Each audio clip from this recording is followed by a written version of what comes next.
Let's talk horse racing. No Chad again this week. He'll be back next week. He's doing that sale thing. It's only one of the most important weeks of the year. You got to move your camera. Yep. Okay. I'm after all these years, I'm taking it that you've been to these sales before. Yes. How are they? What are they like? It's crazy. It's like anywhere else that you go to an auction. Hold on one second. I just got to close the door. Sorry. They spend a few days looking at all the horses. All the horses are brought to the sale like a week before the sale comes. And before the sales start, everyone has has access to check out the horses. They can go get them vetted. They could look at them. They walk them out of the stall, and Chad has a very good eye at it. And my son, Chad's taught my son, and my son picked out Cyberknife, and, That's how you do it. Okay. It's a business like anything else. And that goes on for what, 10 days? This one I think was 8 or 10 days. At Saratoga, they had a New York bred sale, which was 3 days. Then they had their big sale, which was a week. Yeah, so like every one of these fancy meets, they usually have a sale at. They're different times of the year. And your horse, how did that come about? Champagne Poetry was also purchased at a sale. And were you there? No. Son? Joe picked them out, and she had a lot of problems. They wanted to sell her, and I said, I'll just buy her because I liked her, so I took them off their hands. What's going on with the horse right now? She's on her way back. She's back in training. She'll be ready to run at the end of October. Where do you think? I think she's fine. She did us no wrong, so we gave her the time off. She's tries all the time. What does she have? 5 lifetime starts? You throw out the last 2 because one was on Turfway and the other one was on turf. And that's because of the way things are at NYRA. They wouldn't write any 3-year-old races. You had a choice. You could either run in a stake race or a claiming race. Nothing in between. Yeah. So that's crazy. Now, speaking of crazy, what is this Belmont at the Big A about? Okay, so every year when they're done with Saratoga, they go to Belmont Park for usually about a 28-day meet. Okay, and then after that meet at Belmont, they will then ship across town to Aqueduct and race at Aqueduct for the entire winter and basically till next spring. Okay. They come back they go to Belmont a few weeks before the Belmont Stakes. This year, they built a hockey arena on the grounds at Belmont Park. Their property is so big. Okay. And they obviously don't have the same attendance that they used to have when they'd have 50,000 people coming there on weekends. So what happened? They turned part of the parking lot into the hockey arena for the Islanders. Okay. So along with that came construction that they had to do. So if they were doing the construction, it wouldn't be done in time for this meet. So what they did was they moved the meet to Aqueduct. It's being run at Aqueduct. It's being called the Belmont Meet at the Big A. Dumbest thing in the world. Just say it's at Aqueduct. Yeah, and what's this? So, because that's what they're doing here. It's like they're showing you symbols like the horse has 33 lifetime starts at Aqueduct, but no starts at BAQ. That's the dumbest crap in the world. How can you confuse people like that? It is so... It's dumb. It's just stupid. It's part of racing. The stupid parts of racing. And they probably think they were cute in doing it. They think they're cute. Belmont at the Big A. They think it has a ring to it. People don't give a crap. Well, anybody listening and watching this show, we certainly hope you are giving a crap. Obviously, I think that would be the case if you're tuning in. And we have 3 races for you today, as usual. We're going to have 1 Belmont at the Big A. That's coming up with our first. That's our first race, and that's going to be available to everybody. That's our free race.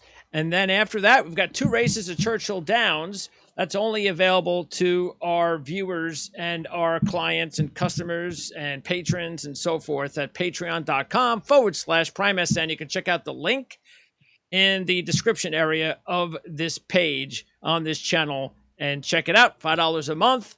You can't beat it. And we hope you join us and join a bunch of our other patrons who have been slowly growing a nice little presence over there. We appreciate them. Now, the big race of this weekend, we're not going to do, I guess, because it's not really a big race. There are, there are about 7 or 8 graded stakes races. The biggest races are at Woodbine, correct?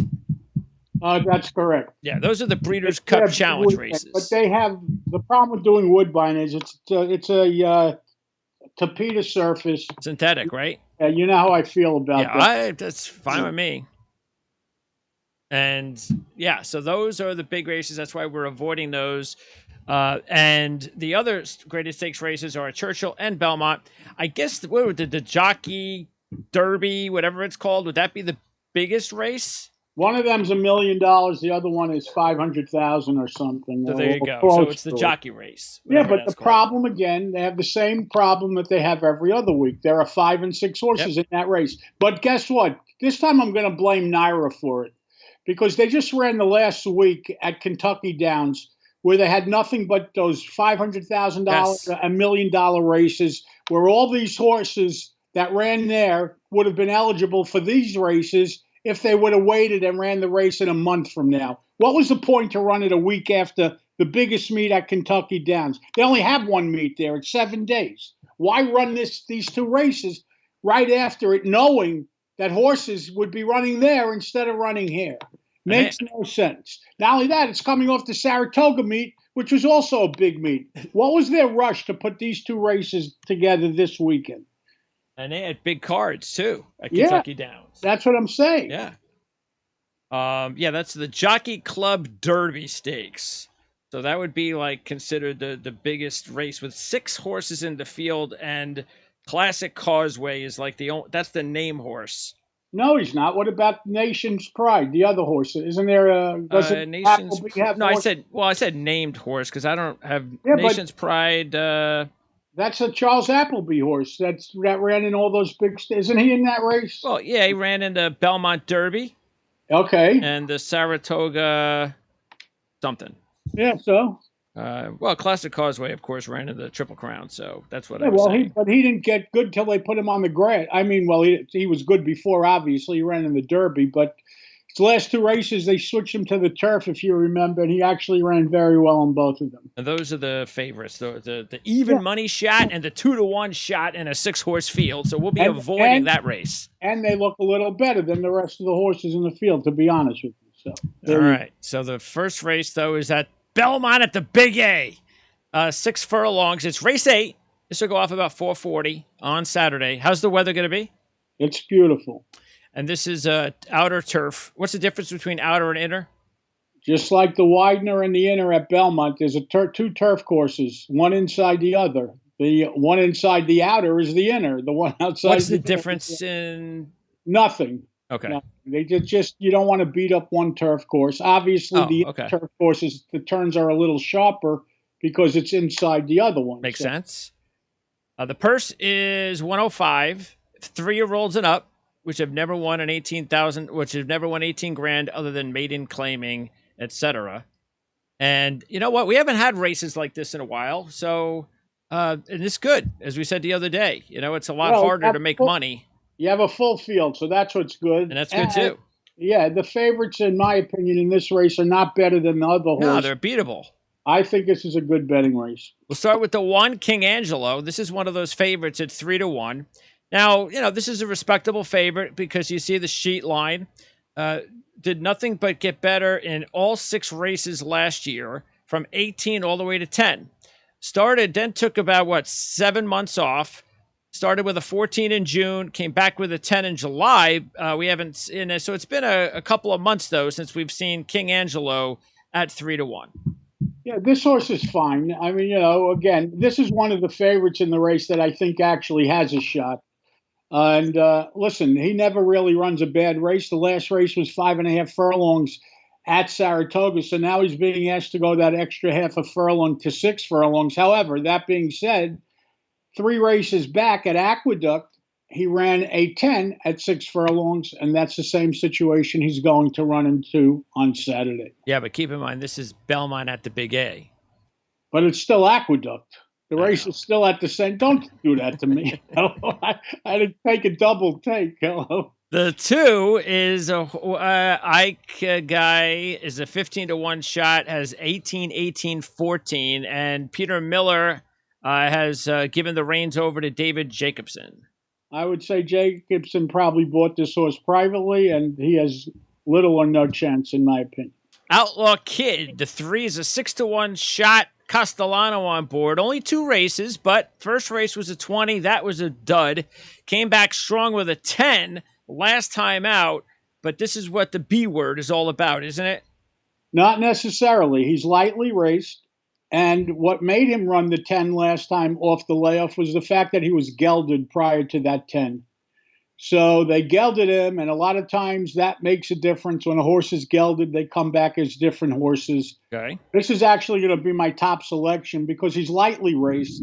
The first race obviously means nothing, the 20 that he ran, because something went amiss there anyway, which resulted in a long layoff of about 7 or 8 months.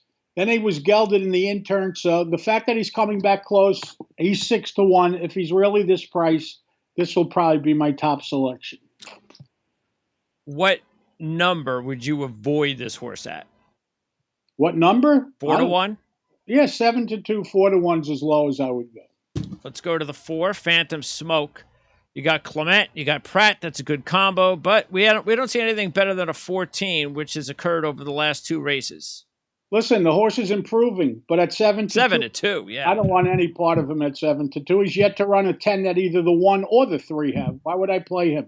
The 5 is Maritime Wings. The Maritime Wings has got a Pletcher Velasquez combo at 10-1, but the only 2 races here in the States, 16 and 18. Not good. Not good. And he's going to be shorter than 10-1 because it is Velasquez and Pletcher, so they're going to take money. All right, now comes the 6, Immortalization, a 6-1 shot. And we've got, Cassie is now training the horse. Right. And this was coming off at 11 last time out. Previous best was a 13 a couple of starts ago. So what about the 6? Well, off the 13, he bounced to a 17. Off the 15, he bounced to a 17. Now he's off an 11. Yep. I mean, in my opinion, he's got to bounce. Yeah, there's a few of those horses that we're going to be getting into in other races. I noticed that. Okay. By the way, this horse is 1-for-1 at BAQ. The 7 is Carpe's Dream. Now, this horse is a 12-1 shot. This is the horse I train. And you train? Yeah, you see? You see how I trained this horse? Yeah, I see. Oh, okay. Very good. It's my day off. So the good thing is the horse has improved pretty much every start from 21 to 15. But 15, that's a little far back, isn't it? What is a 15 going to do for you here? Yeah. And the problem is the last race was technically a 15.25, so it was a backward move off the 15. So he's not improving with each start, but I hear what you're saying. All right, and then next up, we have the 8, Gianni Lambo, a Pletcher Irad Ortiz combo. 1 start, a 16. That was last year, excuse me. Last year. So, look, the good thing is 16, that's respectable first start, got to win, but it's been a year, 8-1, Pletcher Ortiz, they're going to, interest will be there. So what do you do with horses like this? I know you usually pass on them. No, well, this is a horse that ran well as a 2-year-old and his one and only start. He now returns as a 3-year-old and gets Lasix for the first time. Okay. This horse has every right to run a 12 or 13 off of this line. I'm using this horse. He also got bet first time out. He went off 6-5, I believe. So, I think this horse is going to be live in his return. I'm sure they were trying to get him to run at Saratoga because it's that kind of horse. Horse that ran well as a 2-year-old, and they point him for Saratoga, especially big barns like Chad Brown and Todd Pletcher. I don't know what happened. Either the horse obviously wasn't ready in time, but you see that he's been working at Saratoga steadily. So I would expect this horse to run, obviously, a new top, and I'm using him in my hookups. And again, because the horse will be bet with the Pletcher Irad Ortiz combo, you don't want this horse to go under what? He's not going to be less than. I don't want him to go under 5-1, but I Okay. don't think that he will be because listen, he won a maiden race and now he's stepping up to allowance. He could have found an easier spot, maybe. He could have run in non-winners of one other then, and there are horses in this race with multiple races, so he's like jumping up to run in this spot as far as class-wise is concerned. But that doesn't bother Sure. me. Yeah. And yeah, like you said, so it could be for a reason. And the 9 is Click-a-Tat. So this horse is 5-1. When you compare the rest of the horses, you like the fact that this horse has got 2 9s. Now you've got the 11, 10, 10, 9, bounce to 12, but back to a 9. So, which was just what was it, 4 months ago, 5 months ago? Yeah, but here's my question: where's this horse been? Yeah, This horse been? and However, 5-1. that being said, he's generally a fast horse. He never really runs a bad race, except for the exception of the 2 races at the end of last year. Everything else is a 9 or 10. Nobody else has a 9 in this race. Right. Well, that's why I'm using this horse. The thing that it's just my own personal feeling. I think that she's probably giving him a race sprinting, setting him up to go long next time out. Off of the layoff, you need to get a race into him to stretch him. You don't want to run a horse off a layoff going long. It's a hard thing to do. So what they usually do is they'll give him a race sprinting, and then they'll send him long. He'll come back and run long after having this race under his belt. So for conditioning-wise, physical conditioning-wise, it's like being asked to run a marathon. You're going to run a sprint race Sure. before you go to the marathon. You're just going to build up stamina or whatever. Other than that, there's nothing wrong with this horse. Listen, he's got 4 wins more than anyone else in this field. No one else has 4 wins, and he's a fast horse. He was claimed out of his last start by Linda Rice, and off the layoff, they could have dropped him and run him back for a tag, but they didn't. They ran him back protected in an allowance race. So that's also a positive sign. Okay. I like the 3 the best, only because I think he'll be a lot longer than the 9. I like 3 over 1, 8, 9. And if there's room, you can reverse 3 with 1, 8, and 9. 3 over 1, 8, and 9. And was there another one in there? Yeah, the only other horse I guess I would consider is that 6 horse. Well, that horse looks like he's bouncing to me. He's bounced every time he's ever put in a big race. That's the major thing. Big Yeah. race, so. But there's a couple of these horses. The odds are going to go the other way, so it'll be interesting to see if You gotta hope they really bet horses like the 4 Phantom Smoke. It's Clement, it's Flavian Pratt, so they should certainly go after them. And you have to hope he takes money, and that's the horse you want to try to beat. All right, so that is race 8, and that'll go off about 4:40 on Saturday, and again, that is at Aqueduct. So we're going to say goodbye now to our free viewers. And again, if you would like to watch every minute of every show, the ones that we air later in the week when we handicap all the races, you can check us out over at patreon.com/PrimeSN. Okay, fellow patrons, let's talk Churchill Downs. And we're going to start with race 6. This is a, $127,000 purse, 3-year-olds and up, which have never won a race other than a maiden. This should go off about 3:18 Eastern on Saturday. We start with we got a couple with the 1, Film Star and Air Combat. Film Star had a 22 first race, then a 13 in the second, which was early August. So what about the 4-1 shot Film Star? Well, the 13 he ran last time out was in a slop. So did he move up because it was a second start, or did he move up because the track was sloppy? That's the $1 million question. That being said, I would try to beat this horse at a short price. And the other half of the entry, the 1A, is going to run only if he scratches in. He's on the also eligibles. Okay, the 2 is Tis Rye Time. This is a 12-1 shot. And this is one of those horses that I had said when we were going over the bounces. So this horse, let's see, we got a 13 to a 16, an 11 to a 14, a 12 to a 14, and now we got a 9. So we'll be expecting another bounce. The good thing about the horse is he's 12-1. Yeah, that's about the only good thing. He is 12 to 1. Listen, if he's at 12 to 1 or near that price, you certainly could use him. There's no question about that. But I happen to like other horses in the race. Listen, at 12 to 1, he's a use. Yeah, there's a lot of 12 horses in the field, 11 horses in the field, so it's a stocked uh, amount of choices here. 4-year-old next up, Unbridled Honor. What I don't like about Unbridled Honor is the short price, 9-2. You got Pletcher Rosario. It's only the second race this year. Hasn't raced since February. The sheets early on in this horse's career were very good. 19 all the way to a 10 last April. Then all of a sudden went to the Preakness, ran a 13, and then we didn't see the horse until February, ran a 20. So that's what concerns me is that 9-2 after those last two races, especially we haven't seen the horse since February with a 20. Well, it's not the 20 that concerns me. It's the time off after the 20 that concerns me. Where the hell has he been? This is another one that's been working at Saratoga. I'm sure they wanted to try to run him there. He obviously wasn't ready.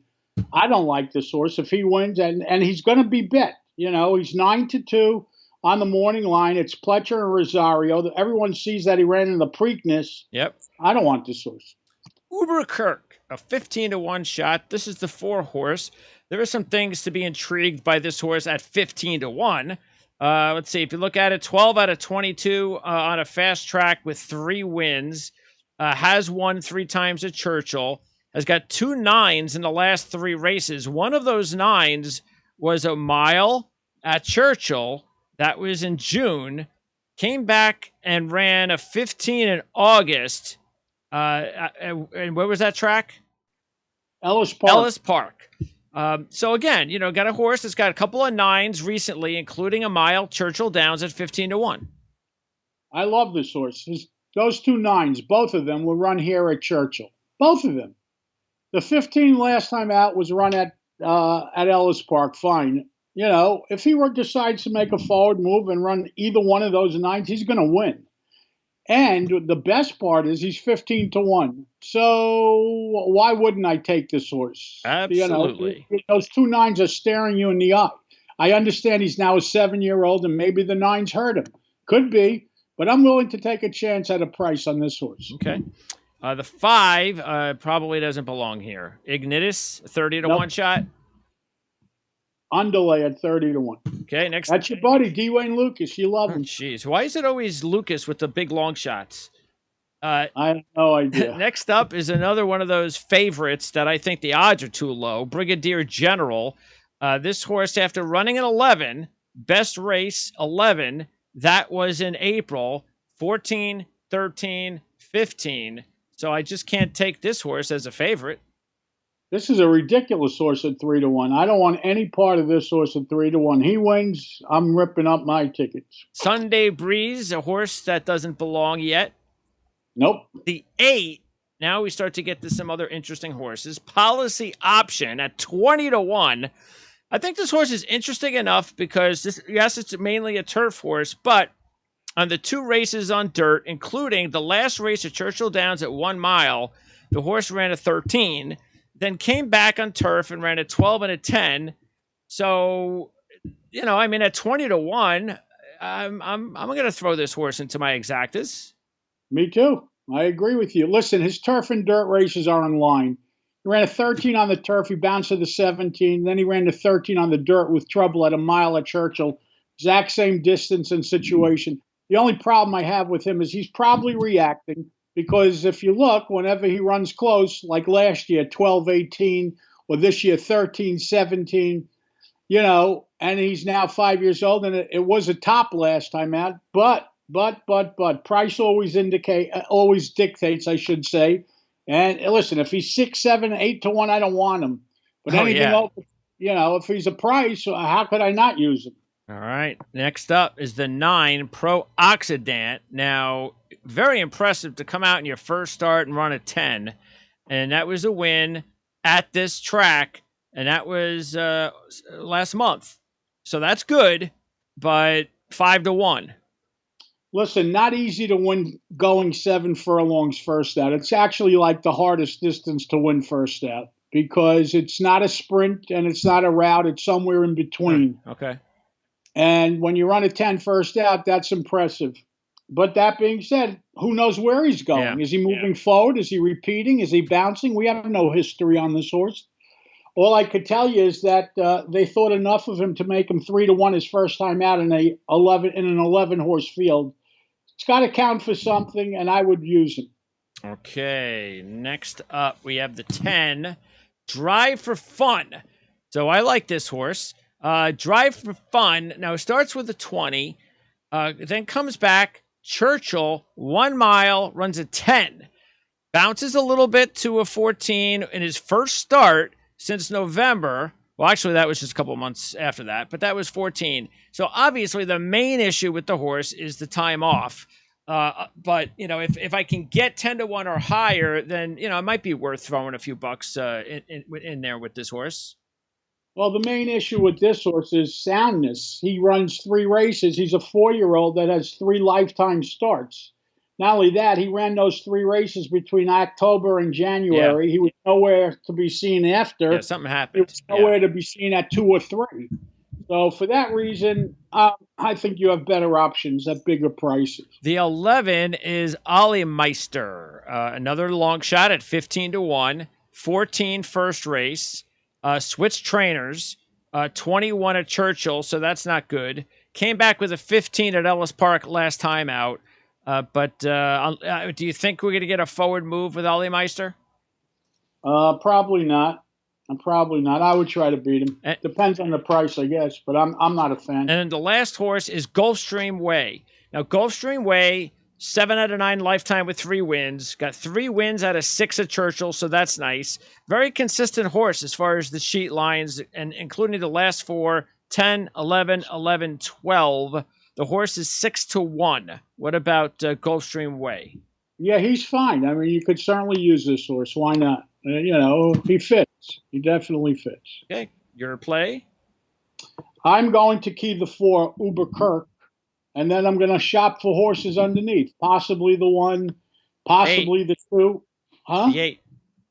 What 8? Yeah, the 8 also, of course. Yeah. 4 over 1, 2, 8, 10. 4 over 1, 2, 8, 9, 12. Obviously, too many horses underneath. Depends on prices, but those were the live horses to me in the race. So you want... But I'm keying off of the 4 for sure. At 15-1, that's my key. Okay, now let's go to the final race on our card, and that is going to be, of course, at Churchill. It's going to be race 10, so we're going to move from 6 to 10.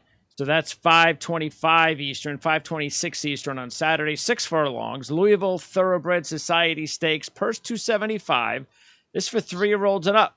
So let's start with the 1, Maniwa, a 10-1 shot. Better Days in 2020, ran several 8s back then. Now 6 years old, ran a 10 last February, or this past February. Last time out on dirt was a 12. Yeah, I don't give him better than a 12, and then you're going to need a 7 to win, so he's not making my cut. AC Expressway is the next horse, and this is an 8-1 shot. Another horse that has bounced the last 2 times in single digits, went from a 9 to a 17, then a 7 to a 10. Yeah, but the 17 was a distance race, so you could throw that out. The 17 was also off of the 9, and the 17 was without Lasix. Unfortunately, he's not running on Lasix Saturday either. But the last 2 races are both strong, the 7 and the 10, He could have rebounded because of being back on Lasix. He did give him enough time from those races. So, he's 8-1 on the morning line. I certainly would consider throwing him in. Gaffleone is on board first time since November 21. Next up is Roboman, a 15-1 shot. Roboman, a 4-year-old, has 3 wins and 6 tries, has a win at Churchill. And as far as the 6 races, they've all been nice. They've all been between 10 and 13. The problem I have with this horse is last year he ran the 10, and this year he hasn't gotten back to it. So for me, that's somewhat of a negative. But again, I don't knock 15-1 shots. If you want to make a case for him, go ahead. But that being said, he's not on my tickets. Here we have one of the favorites, Necker Island, a 5-2 shot. So we have a 9 in July, bounced to a 12. And we have a 7 in his last race in August. So do you believe we're going to get another bounce here? Last 4 races, 2 firsts and 2 seconds. Okay, so the 9 that he ran 3 races back, he was on Lasix. You see the L. Yes.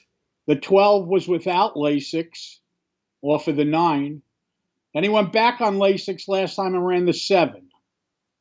So the 9 and the 7 were both on Lasix. Okay. The 12 was without Lasix, and Saturday he's without Lasix. Sounds like a bad idea at 5-2.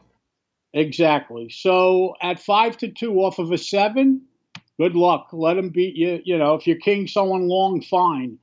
But that being said, he's never put 2 races like this together. The 7 is a lifetime top. The 7 was on Lasix. He's off of Lasix. A lot of reasons to play against him.